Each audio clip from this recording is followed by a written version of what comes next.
welcome to Topcast and episode 2 in the Fabric of Reality series, during which the preparation thereof I figured out we're going to need at least one more episode. So this is going to be a 3-part series on chapter 1, which is the theory of everything from the Fabric of Reality. And today we're absolutely going to see all the ways in which the beginning of infinity appears there in seed-like form in the Fabric of Reality. So too, parts of the science of can and can't, parts of Constructor Theory are absolutely here as well. So I'm partway through. After part 1, I only got through a few pages. I'm only partway through the chapter right now. And I'm on page 7 for anyone who's reading along, right down the bottom of page 7, where David writes, quote, "To say that prediction is the purpose of a scientific theory is to confuse means with ends. It is like saying that the purpose of a spaceship is to burn fuel. In fact, burning fuel is only one of many things a spaceship has to do to accomplish its real purpose, which is to transport its payload from one point in space to another. Passing experimental tests is only one of many things a theory has to do to achieve the real purpose of science, which is to explain the world. As I have said, explanations are inevitably framed partly in terms of things we do not observe directly: atoms and forces, the interiors of stars, and the rotation of galaxies, the past and the future, the laws of nature. The deeper an explanation is, the more remote from immediate experience are the entities to which it must refer, but these entities are not fictional. On the contrary, they are part of the very fabric of reality." Pausing there, just reflecting on this. Today, I've made a couple of other podcasts as well, and they'll be coming out coincident with this within sort of a week or so. It takes that long to edit these things. One is about quasars, and so I'm sure you can find that in the YouTube feed or in the podcast feed somewhere or other. It's just called Quasars, and it's me talking about quasars, the history of their discovery and the physics behind what causes them to do what they do. And almost everything of interest there is unobserved. Almost everything of interest about what causes a quasar to do what a quasar does, much less to speak of the history of quasar discovery, is unobserved.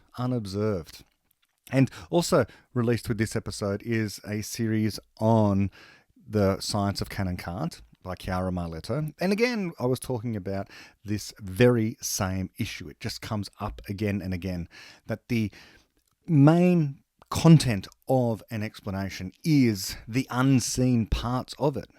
And David's just listed a few things there. The things that we don't observe directly: atoms and forces, the interiors of stars and the rotations of galaxies, the past and the future, the laws of nature.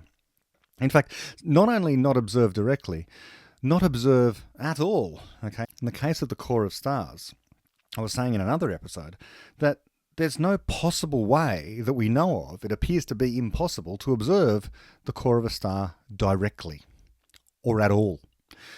You can't send a probe there. There's no way in which you could get to the center of the star. And it's optically opaque anyway, so you can't get radiation through there. I suppose in some distant future, theoretically, some sort of hugely sensitive gravity meter or some other kind of device beyond which we have no conception right now might be able to image the center of a star. But at the moment, no chance. Whatever's going on there is going on at 15 million Kelvin. Nothing can survive 15 million Kelvin, and very little information survives at 15 million Kelvin. And the only way we have to figure out what's going on there is to observe the photons that arrive at Earth, and we can see some of the surface of the sun and infer, therefore, what the explanation that produces the effects that we do observe must be. Okay, what the causes of the effects that we do observe must be. Namely, stellar fusion in the core of the sun, the combining of hydrogen nuclei to form helium, and in the process producing heat and light. And thinking of history, I mean, we observe documents, don't we? We observe newspaper clippings, and these days, of course, video records. But we don't observe right now, as a matter of our experience, our immediate experience here and now. We don't observe the past. And so when I talked about the history of quasars in that episode, I don't observe those particular physicists that were involved in creating the knowledge about quasars, discovering the problem to begin with, and then slowly resolving the problem with this theory of quasars. All I've got access to is documents, articles online and textbooks and so on. But that's hardly observing the past directly. It's not observing the past at all. It is observing documents, interpreting them, and then constructing an explanation, a historical explanation about how it is that this theory arose all in the first place. Interested in that, just look for the Quasars episode.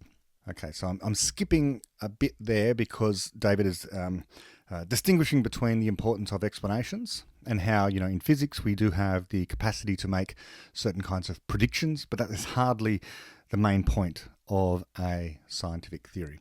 But this is a point I've belabored often in the various podcasts I've made, so I won't do it again here and now more than I've already done so. So I'm skipping to the part where David says, quote, "Most people would say, and this is in effect what was being said to me on the occasion I recalled from my childhood, that it is not only recorded facts which have been increasing at an overwhelming rate, but also the number and complexity of theories through which we understand the world. Consequently, they say, whether or not it was ever possible for one person to understand everything that was understood at the time, it is certainly not possible now, and it is becoming less and less possible as our knowledge grows. It might seem that every time a new explanation or technique is discovered that is relevant to a given subject, another theory must be added to the list that anyone wishing to understand that subject must learn, and that when the number of such theories in any one subject becomes too great, specializations develop. Physics, for example, has split into the sciences of astrophysics, thermodynamics, particle physics, quantum field theory, and many others. Each of these is based on a theoretical framework at least as rich as the whole of physics was 100 years ago, and many are already fragmenting into sub-specializations.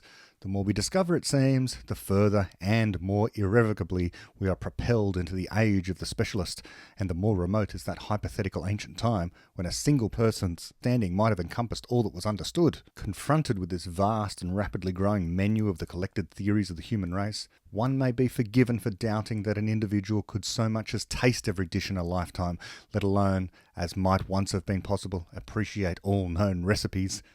Yet explanation is a strange sort of food. A larger portion is not necessarily harder to swallow. A theory may be superseded by a new theory, which explains more and is more accurate, but is also easier to understand, in which case the old theory becomes redundant, and we gain more understanding while needing to learn less than before. This is what happened when Nicholas Copernicus's theory of the Earth travelling around the Sun superseded the complex Ptolemaic system, which had placed the Earth at the centre of the universe. Or a new theory may be a simplification of an existing one, such as when the Arabic decimal notation for numbers superseded Roman numerals. The theory here is an implicit one. Each notation renders certain operations, statements, and thoughts about numbers simpler than others, and hence it embodies a theory about which relationships between numbers are useful or interesting. Or a theory may be a unification of two old ones, giving us more understanding than using the old ones side by side, as happened when Michael Faraday and James Clerk Maxwell unified the theories of electricity and magnetism into a single theory of electromagnetism.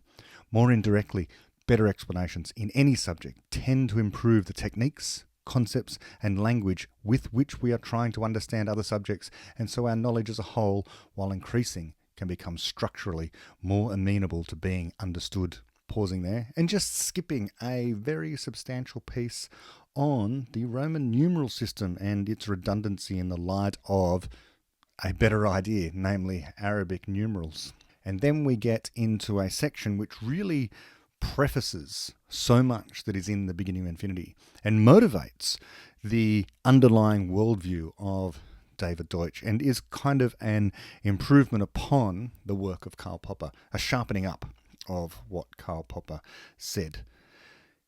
Here it is. Quote, David says, "It is hard to give a precise definition of explanation or understanding. Roughly speaking, they are about why rather than what, about the inner workings of things, about how things really are, not just how they appear to be, about what must be so rather than what merely appears to be so, about laws of nature rather than rules of thumb." Just pausing there. It's also hard, and this I get straight from David Deutsch, and I don't know if it's mentioned here in the Fabric of Reality. I don't recall it being mentioned in the Fabric of Reality. But one reason why we cannot give a precise definition of what an explanation is, and why we cannot give a precise definition of what hard to vary means. Okay, David Deutsch has given us the idea that what we're seeking in knowledge creation are good explanations, and by good he means hard to vary.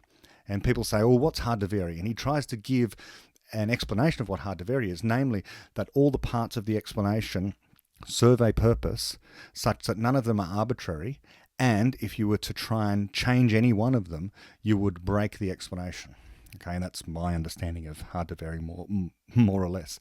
And then people object and they want to say, well, but that's not definitive. There are options here. There's a certain looseness. There's a certain hazy character to these definitions.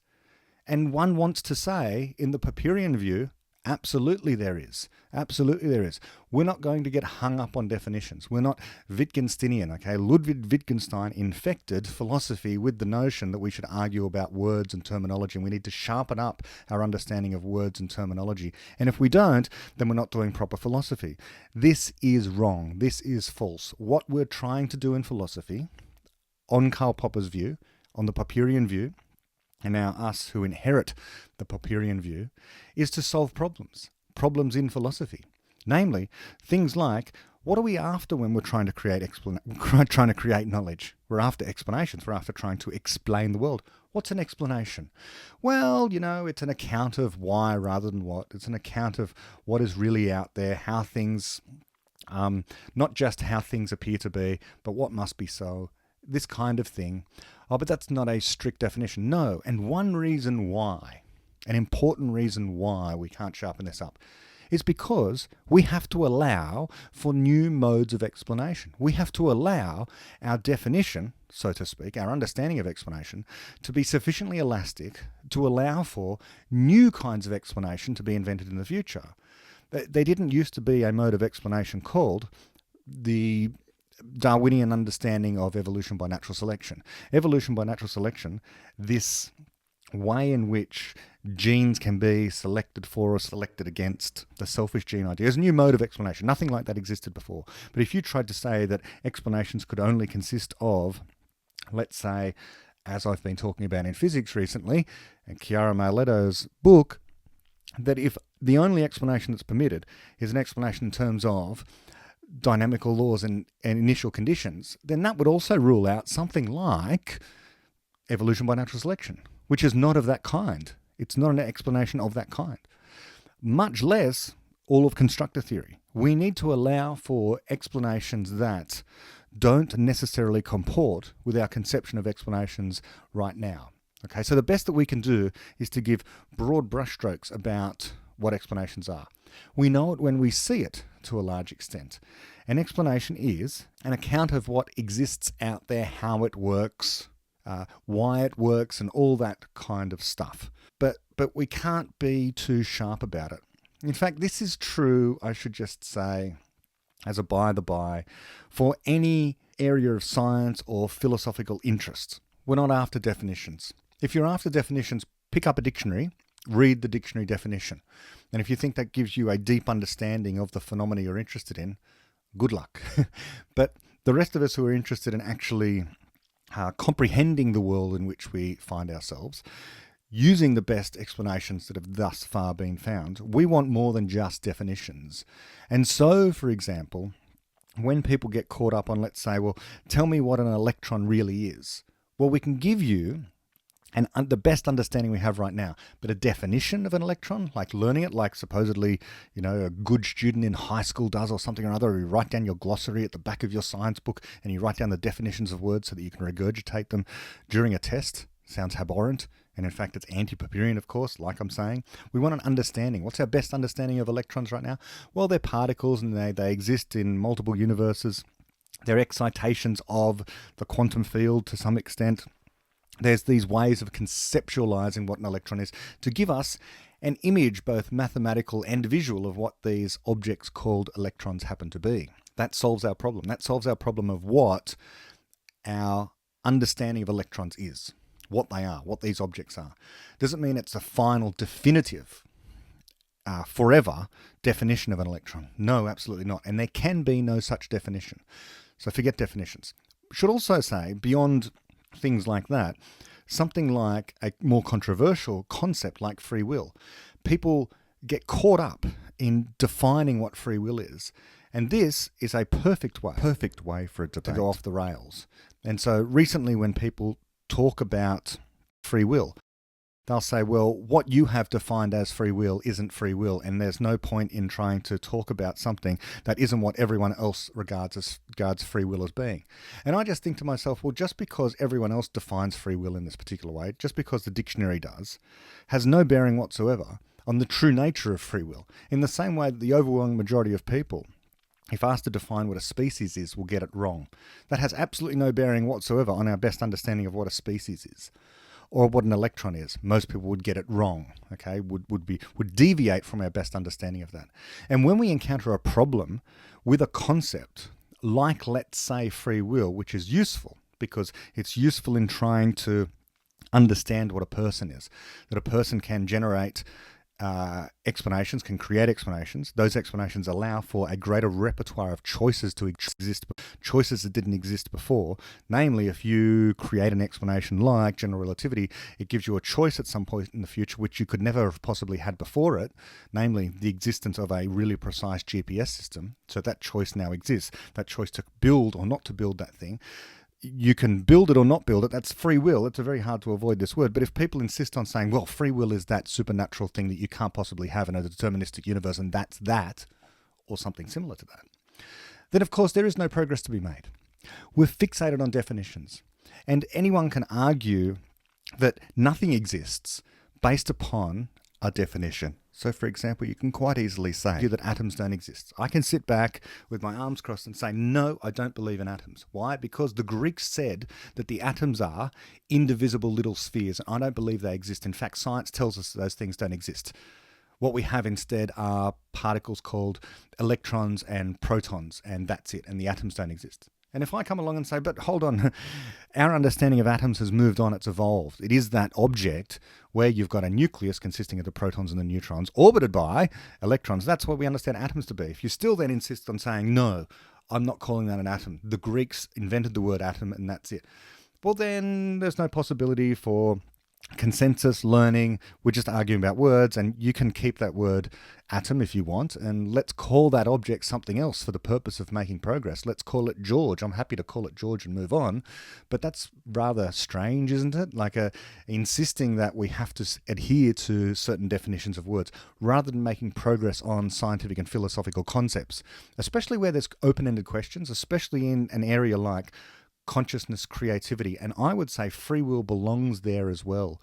Insisting that these things cannot possibly obtain, to use the philosophical jargon, in a universe which is deterministic is again falling into the Wittgensteinian trap that philosophy is about linguistics and words and that we can define out of existence certain things. This is not to say, that there are certain other things that we want to suggest don't exist, that our best understanding of them suggest they don't exist. For example, ghosts.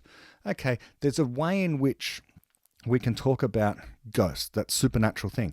By our understanding of science, there's no reason, there's no explanation that requires ghosts to exist, or unicorns to exist, or Gandalf the Grey, the wizard, to really exist in physical reality. No explanation is required for those things, and this is where something may exist or may not exist.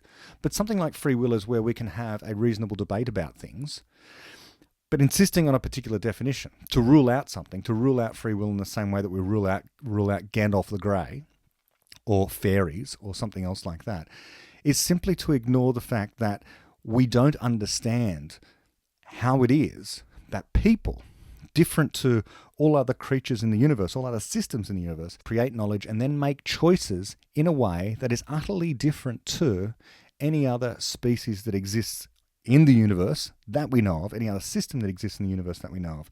We create knowledge. It's mysterious.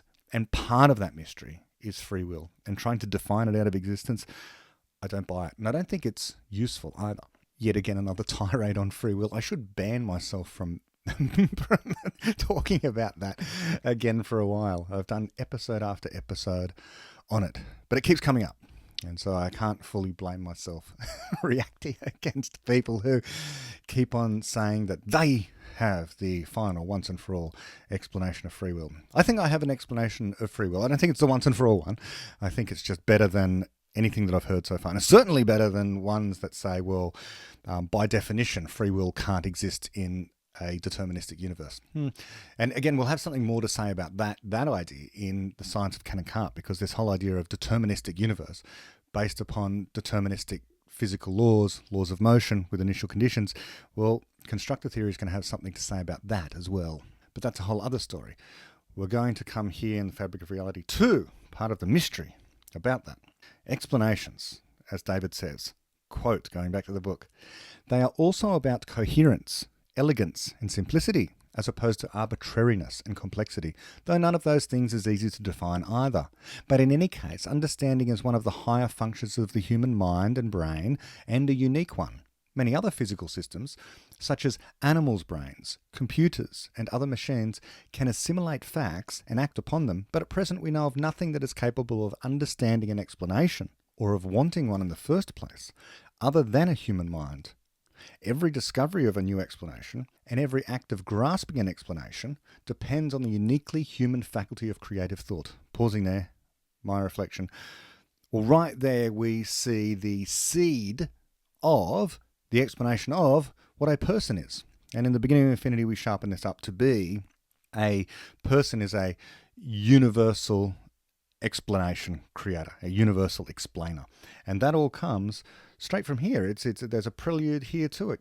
Only human mind, the human mind is the only thing that we know of already in physical reality capable of understanding an explanation or grasping an explanation, all of which is equivalent to creating an explanation in the first place, this uniquely human faculty of creative thought. Now, we say uniquely human at the moment. If we have artificial general intelligence, and we know it must be physically possible, then the artificial general intelligence will also be part of these creatures that have this unique ability to create explanations.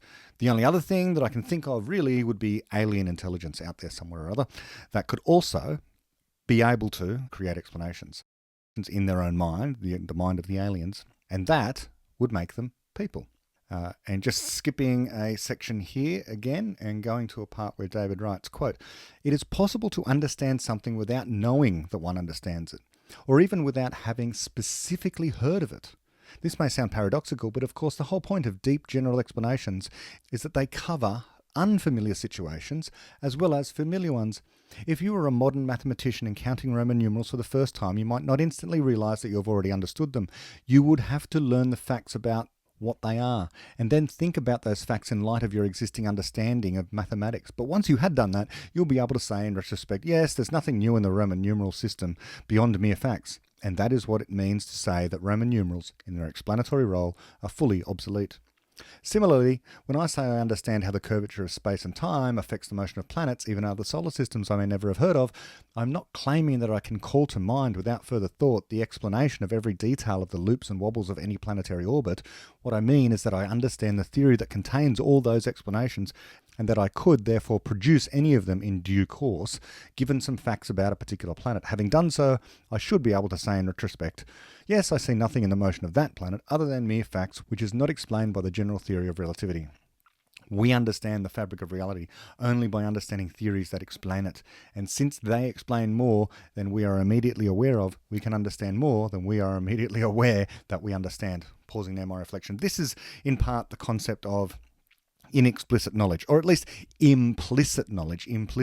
So if I have an understanding, to take a simpler case of Newton's law of gravity, okay, the formula is F equals G m1 m2 over r squared, and at least one formulation of it, then although I might not be able to call to mind to remember exactly how Neptune, for example, orbits the sun, using this law, I can quite readily predict how fast Neptune will orbit the sun, given a few details about the mass of the sun and the distance to Neptune, let's say.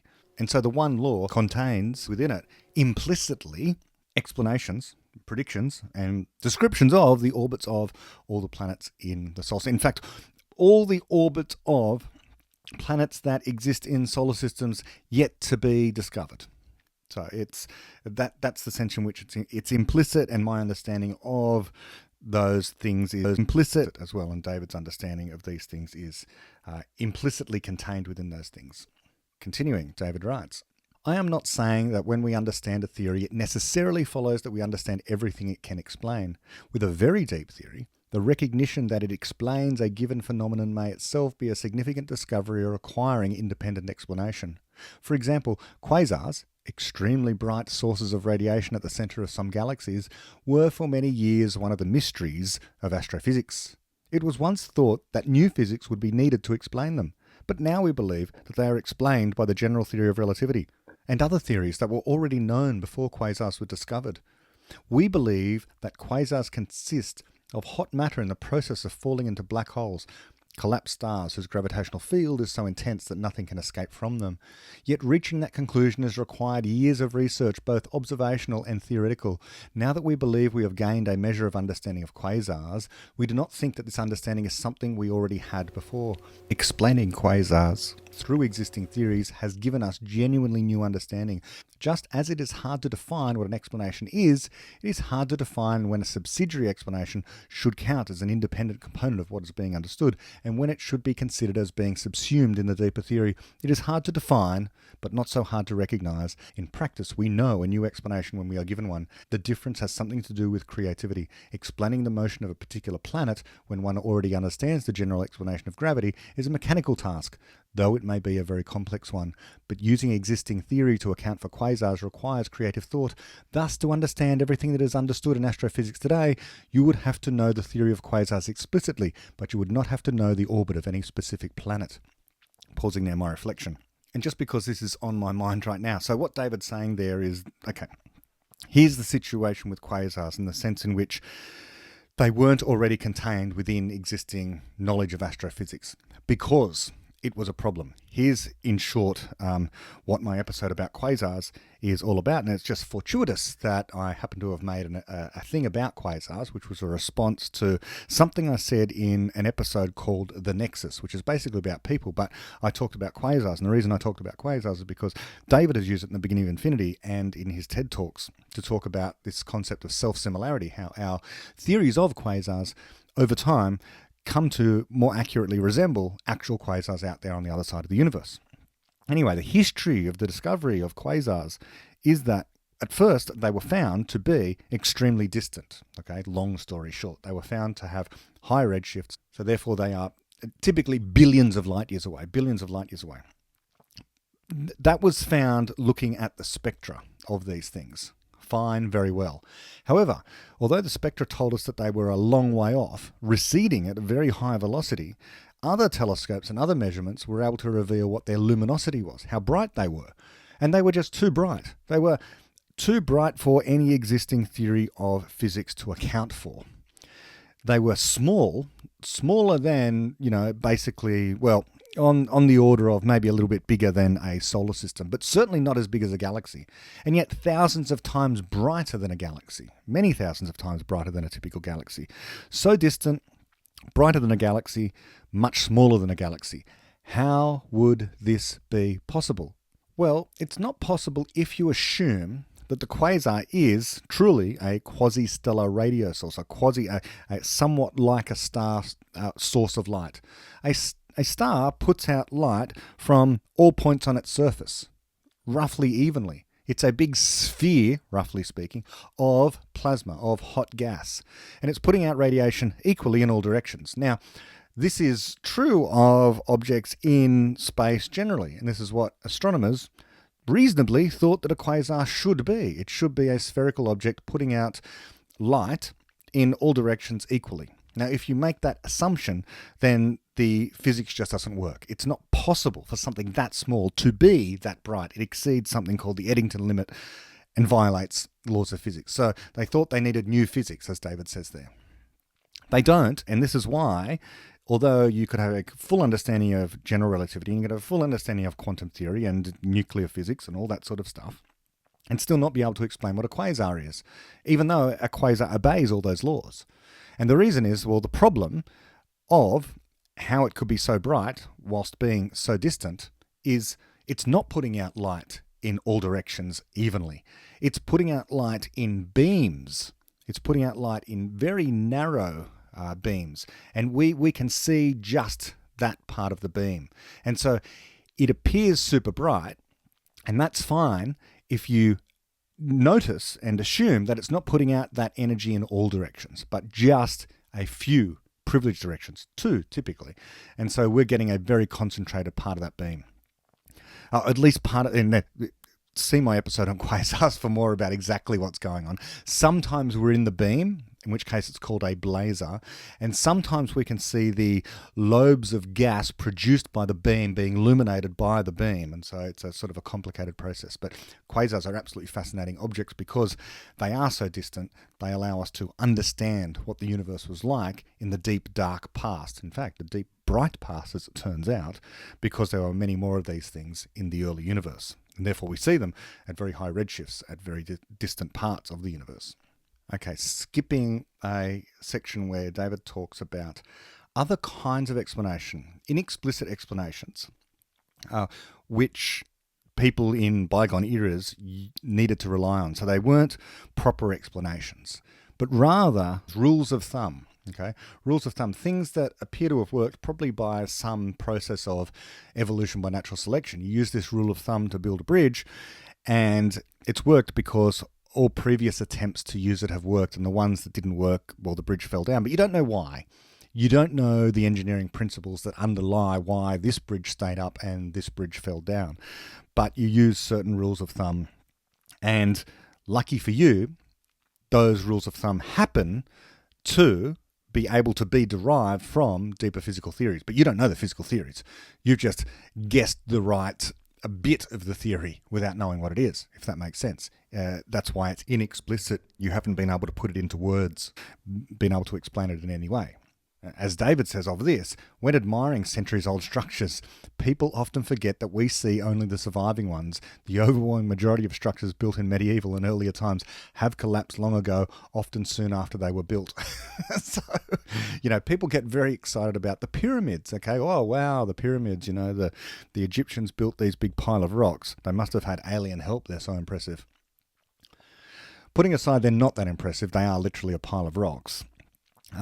Insofar as there's any architectural ingenuity there that we can sort of think is impressive, if you give a typical person with, even moderate amount of engineering understanding, sufficient amount of human labour, cheaply paid human labour, under the threat of a tyrant, well, you can probably get a pretty impressive pile of rocks going as well with little chambers inside.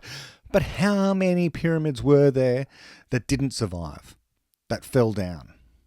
Don't know. Okay, it's hard for a pile of rocks to fall down, but collapse in some way or other and needed to be rebuilt. We don't know. There's no records of those. We're impressed by the ones that survive. So too with bridges, so too with cathedrals and so on. So I'm skipping all of that. And David returns to this concept of specialization versus generalizing, okay, and whether or not this constant apparent fragmenting of our knowledge means that we can't understand everything that could be understood. David writes, quote, "I am not, of course, denying that specialization is occurring in many subjects in which knowledge is growing, including architecture. This is not a one-way process, for specializations often disappear too. Wheels are no longer designed or made by wheelwrights, nor ploughs by ploughwrights, nor are letters written by scribes. It is nevertheless quite evident that the deepening, unifying tendency I have been describing is not the only one at work. A continual broadening is going on at the same time. That is, new ideas often do more than just supersede, simplify, or unify existing ones. They also extend human understanding into areas that were previously not understood at all, or whose very existence was not guessed at. They may open up new opportunities, new problems, new specializations, and even new subjects. And when that happens, it may give us, at least temporarily, more to learn in order to understand it all. The science of medicine is perhaps the most frequently cited case of increasing specialization, seeming to follow inevitably from increasing knowledge, as new cures and better treatments for more diseases are discovered. But even in medicine, the opposite, unifying tendency, is also present and is becoming stronger. Admittedly, many functions of the body are still poorly understood, and so are the mechanisms of many diseases. Consequently, some areas of medical knowledge still consist mainly of collections of recorded facts together with the skills and intuitions of doctors who have experience of particular diseases and particular treatments and who pass on these skills and intuitions from one generation to the next. Much of medicine, in other words, is still in the rule of thumb era, and when new rules of thumb are discovered, there is indeed more incentive for specialization. But as medicine and biochemical research comes up with deeper explanations of disease processes and healthy processes in the body, understanding is also on the increase. More general concepts are replacing more specific ones as common. Underlying molecular mechanisms are found for dissimilar diseases in different parts of the body. Once a disease can be understood as fitting into a general framework, the role of the specialist diminishes. Instead, physicians coming across an unfamiliar disease or a rare complication can rely increasingly on explanatory theories. They can look up such facts as are known, but then they may be able to apply a general theory to work out the required treatment and expect it to be effective, even if it never has been used before. Thus, the issue of whether it is becoming harder or easier to understand everything that is understood depends on the overall balance between these two opposing effects of the growth of knowledge: the increasing breadth of our theories and their increasing depth. Breadth makes it harder, depth makes it easier. One thesis of this book is that slowly but surely, depth is winning. In other words, the proposition that I refused to believe as a child is indeed false, and practically the opposite is true. We are not heading away from a state in which everyone could understand everything that is understood, but towards it. It is not that we shall soon understand everything. That is a completely different issue. I do not believe that we are now, nor ever shall be, close to understanding everything there is. What I am discussing is the possibility of understanding everything that is understood. That depends more on the structure of our knowledge than on its content. But of course, the structure of our knowledge, whether it is expressible in theories that fit together as a comprehensible whole, does depend on what the fabric of reality as a whole is like. If knowledge is to continue its open-ended growth, and if we are nevertheless heading towards a state in which one person could understand everything that is understood, then the depth of our theories must continue to grow fast enough to make this possible. This can happen only if the fabric of reality itself is highly unified, so that more and more of it can become understood as our knowledge grows. If that happens, then eventually our theories will become so general, deep and integrated with one another, that they will effectively become a single theory of a unified fabric of reality. This theory will still not explain every aspect of reality. That is unattainable, but it will encompass all known explanations, and it will apply to the whole fabric of reality insofar as it is understood. Whereas all previous theories related to particular subjects, this will be a theory of all subjects, a theory of everything. Pausing there, my reflection. Let's just notice that David Deutsch lives this philosophy.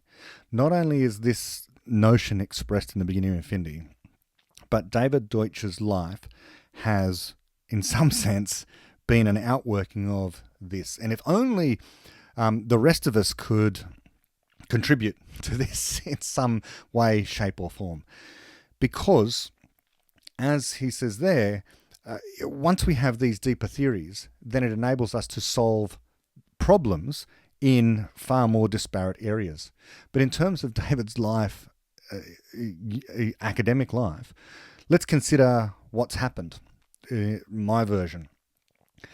He was interested in physics, quantum physics, and theory of computation, and he was the first one to properly unite the theory of quantum physics with computation prior to which was a part of pure mathematics, invented by Alan Turing, let's say. That's one history of it. Alan Turing invents the theory of computation. It's just a mathematical thing. He's trying to solve problems in mathematics. Not until later they build physical computers. But even then, people still think the theory of computation is just a part of mathematics. David Deutsch then applies quantum physics to the mathematical theory of computation, recognizing that computers are made out of matter. So he unifies, brings together the theory of computation and the theory of quantum physics. So we now have a theory of quantum computation. That's the first thing.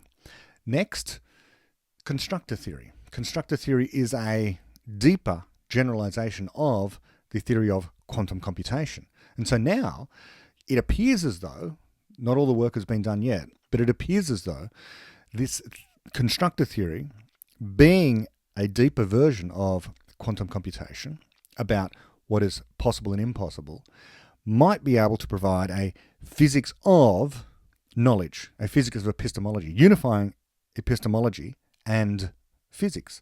How could this be possible at all? Well, because it's got to be possible to know some things and impossible to know other things. And if constructor theory is a fundamental theory of physics, and in fact what knowledge creation is about trying to construct knowledge about what is possible to know about, and figuring out what it's not possible to know about, and so we can forget about those useless, uninteresting things, then we have a physics of knowledge as well. And so now we've brought part of philosophy into this worldview. So David Deutsch is doing this. He is unifying our various deep theories of reality. In fact, the fabric of reality is being united specifically by him to a large extent. And Chiara has done some work on biology as well. And so it could be, within his lifetime, we hope, that this fabric of reality might actually end up being a single theory of biology. Physics and computation already united, really. They deserve to be just considered as one theory. And the theory of epistemology as well, which might very well be just subsumed by constructor theory physics. David then goes on to say, quote, "It will not, of course, be the last such theory, but only the first. In science we take it for granted that even our best theories are bound to be imperfect and problematic in some ways, and we expect them to be superseded in due course by deeper, more accurate theories. Such progress is not brought to a halt when we discover a universal theory. For example, Newton gave us the first universal theory of gravity and a unification of, among other things, celestial and terrestrial mechanics. But his theories have been superseded by Einstein's general theory of relativity, which additionally incorporates geometry, formerly regarded as a branch of mathematics, into physics, and in doing so provides far deeper explanations as well as being more accurate. The first fully universal theory, which I shall call the theory of everything, will, like all our theories before and after it, be neither perfectly true nor infinitely deep, and so will eventually be superseded, but it will not be superseded through unifications with theories about other subjects, for it will already be a theory of all subjects." Pausing there and skipping a substantial part here again. And moving on, David writes, quote, "I must stress immediately that I am not referring merely to the theory of everything, which some particle physicists hope they will soon discover. Their theory of everything would be a unified theory of all the basic forces known to physics, namely gravity, not a force, electromagnetism, and nuclear forces. It would also describe all the types of subatomic particles that exist, their masses, spins, electric charges, and other properties, and how they interact. Given a sufficiently precise description of the initial state of any isolated physical system, it would, in principle, predict the future behaviour of the system. Where the exact behaviour of a system was intrinsically unpredictable, it would describe all possible behaviours and predict their probabilities. In practice, the initial states of interesting systems often cannot be ascertained very accurately, and in any case, the calculation of the predictions will be too complicated to be carried out in all but the simplest cases. Nevertheless, such a unified theory of particles and forces, together with a specification of the initial state of the universe at the Big Bang, the violent explosion with which the universe began, would in principle contain all the information necessary to predict everything that can be predicted. But prediction is not explanation. The hoped-for theory of everything, even if combined with a theory of the initial state, will at best provide only a tiny facet of the real theory of everything. It may predict everything in principle, but it cannot be expected to explain much more than the existing theories do, except for a few phenomena that are dominated by the nuances of subatomic particle interactions, such as collisions inside particle accelerators and the exotic history of particle transmutations in the Big Bang. What motivates the term theory of everything for such a narrow, albeit fascinating piece of knowledge? It is, I think, another mistaken view of the nature of science held disapprovingly by many critics of science and, alas, approvingly by many scientists, namely, that science is essentially reductionist.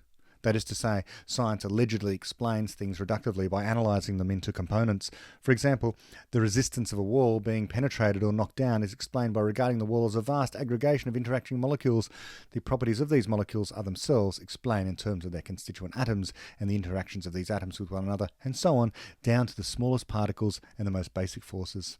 reductionists think that all scientific explanations, and perhaps all sufficiently deep explanations of any kind, take that form. The reductionist conception leads naturally to a classification of subjects and theories in a hierarchy, according to how close they are to the lowest level predictive theories that are known. In this hierarchy, logic and mathematics form the immovable bedrock on which the edifice of science is built. The foundation stone would be a reductive theory of everything, a universal theory of particles, forces, space and time, together with some theory of what the initial state of the universe was. The rest of physics forms the first few stories. Astrophysics and chemistry are at a higher level, geology even higher, and so on. The edifice branches into many towers of increasingly high-level subjects like biochemistry, biology and genetics. Perched at the tottering stratospheric tops are subjects like the theory of evolution, economics, psychology and computer science, which in this picture are almost inconceivably derivative. Pausing there, just my reflection on this.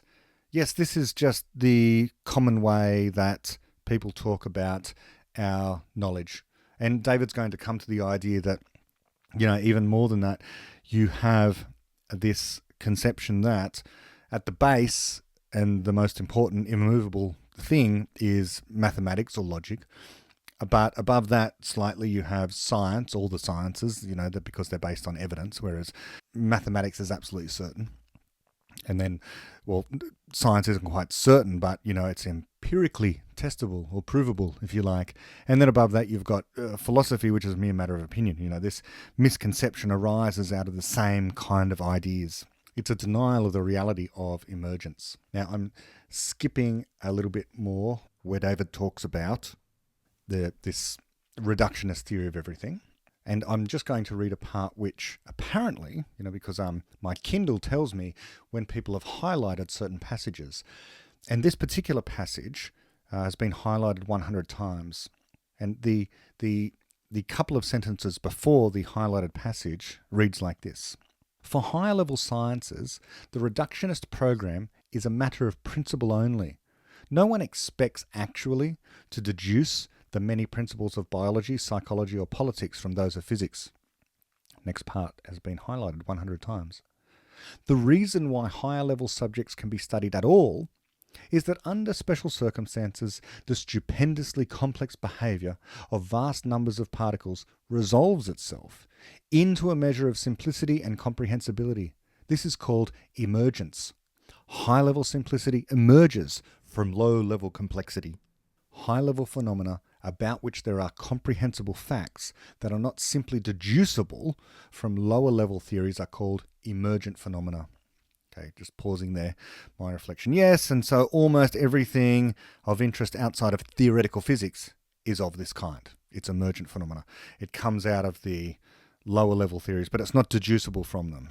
Okay, and so that's why I regard lots of the stuff that is mysterious about human beings, our ability to create knowledge and so on, as emergent and real and needs to be understood in its own terms at that level, not at the level of physics or any other level like the operation of neurons in a brain. It's the wrong level of analysis. I'm skipping a whole part again.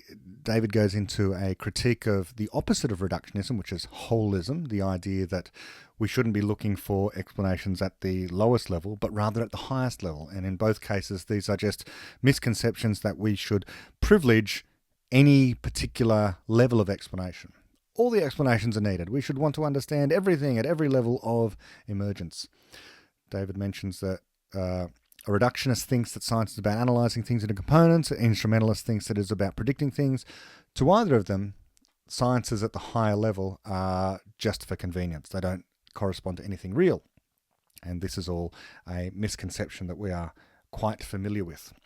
Now, I can't let this go. I cannot let this chapter go. But it is where I'll finish it without reading and giving due respect to a story that has had a great impact on me and a great impact on this podcast as well. And that is, of course, the Winston Churchill copper atom argument. And so I am going to read it. I don't know if David knew when he wrote this that it would be referred to so frequently thereafter. Not just by me a fair bit, but by a lot of people who try to explain the importance of emergent explanations and how reductionism has just a poverty of content when applied in certain contexts. That you can't use reductionism in anything outside of theoretical physics. And in fact, it's absurd to even try. How absurd? Let's see. David writes, quote, "For example, consider one particular copper atom at the tip of the nose of the statue of Sir Winston Churchill that stands in Parliament Square in London. Let me try to explain why that copper atom is there. It is because Churchill served as Prime Minister in the House of Commons nearby, and because his ideas and leadership contributed to the Allied victory in the Second World War, and because it is customary to honour such people by putting up statues of them, and because bronze, a traditional material for such statues, contains copper, and so on. Thus we explain a low-level physical observation, the presence of a copper atom at a particular location, through extremely high-level theories about emergent phenomena such as ideas, leadership, war, and tradition. There is no reason why there should exist, even in principle, any lower-level explanation of the presence of that copper atom than the one I have just given. Presumably, a reductive theory of everything would in principle make a low-level prediction of the probability that such a statue will exist, given the condition of, say, the solar system at some earlier stage. It would also, in principle, describe how the statue probably got there, but such descriptions and predictions, wildly infeasible of course, would explain nothing. They would merely describe the trajectory that each copper atom followed from the copper mine, through the smelter and the sculptor's studio, and so on. They could also state how those trajectories were influenced by forces exerted by surrounding atoms, such as those comprising the miner's and sculptor's bodies, and so predict the existence and shape of the statue. In fact, such a prediction would have to refer to atoms all over the planet, engaged in the complex motion we call the Second World War, among other things. But even if you had the superhuman capacity to follow such lengthy predictions of the copper atoms being there, you would still not be able to say, "Ah yes, now I understand why it's there." You would merely know that its arrival there in that way was inevitable, or likely, or whatever, given all the atom's initial configurations and the laws of physics. If you wanted to understand why, you would still have no option but to take a further step. You would have to inquire into what it was about the configuration of atoms and those trajectories that gave them the propensity to deposit a copper atom at this location. Pursuing this inquiry would be a creative task, as discovering new explanations always is. You would have to discover that certain atomic configurations support emergent phenomena, such as leadership and war, which are related to one another by higher-level explanatory theories. Only when you knew those theories could you fully understand why that copper atom is where it is. Well, there we go, and that's where I'll end it today. That is a little story, a parable, the parable of the copper atom, that I must have referred to, more than dozens. It's got to be hundreds of times by now, in attempting to just explain why physics isn't the only game in town. Not only that, this idea of, well, there's no choice in the matter, the universe is just the unfolding of atoms moving in the void under deterministic laws, and that somehow is an explanation of things. It's not. It shows you the value of all other subjects, including physics, including history, for example. Something that some scientists traditionally over the years have kind of dismissed as not so important. But physics and science broadly cannot possibly do everything. Now, of course, I love science. I'm passionate about the sciences. History is something I would do just merely as a hobby.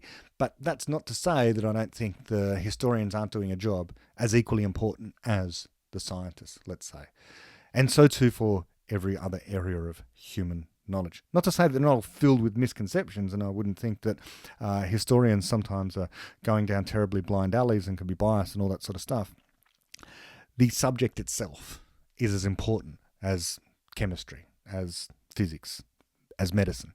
Okay, all these things form a coherent whole, and we need to understand that explanations at the different levels are required at those different levels, are absolutely appropriate at those different levels, and are the only way we can make sense of things at those levels. History is required because it's the only way to understand matters of history. Okay, applying physics to that is ridiculous, as we have just seen. And applying theoretical physics to any other domain outside of theoretical physics is going to be a fool's errand. Unless, of course, it somehow subsumes those areas. As we have said before, like computation, for example, was brought into physics, into quantum physics. And so now maybe epistemology will be brought into that area as well. But only once it becomes a good explanation. Applying theoretical physics to things like why Winston Churchill's statue is there is silly. Okay, so part 2, done and dusted. We are on to part 3 next time. And until then, bye.